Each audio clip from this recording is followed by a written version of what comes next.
exercise is again aimed at the glutes. So you might remember the tap backs that we did. This is something that you can do if you find this exercise isn't quite right for you.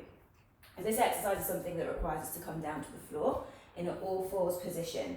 So we want to make sure that we're pushing through the palms so that our shoulders are nice and stable.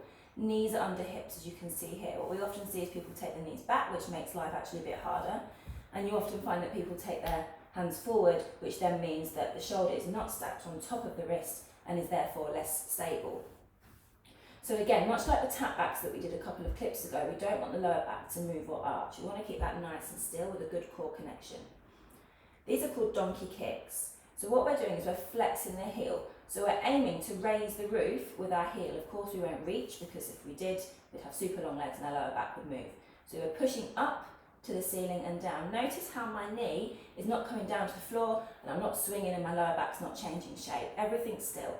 I'm pushing through my heel to the ceiling, and I can feel that in my glute muscle right at the back there. And you can maybe do 10, and then perhaps you could switch sides. But however many you do on each side, make sure it matches. If you lose count, I wouldn't worry, but you know deep down if you've done something closer to 5 or something closer to 50. So just making sure that you match on both sides.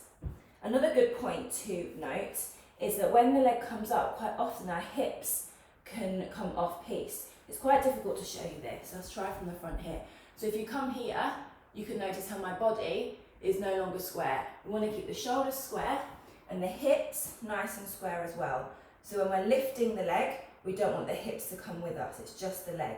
So the glutes are stable, they're nice and level, the shoulders are level, and we're just moving the leg from the hip. So to show you one more time, we're moving from the hip, we're not moving from the knee. The knee is roughly at 90 degrees, and we're just moving here. We're not going too high, because then we can get that effect where the hips come out of alignment, essentially.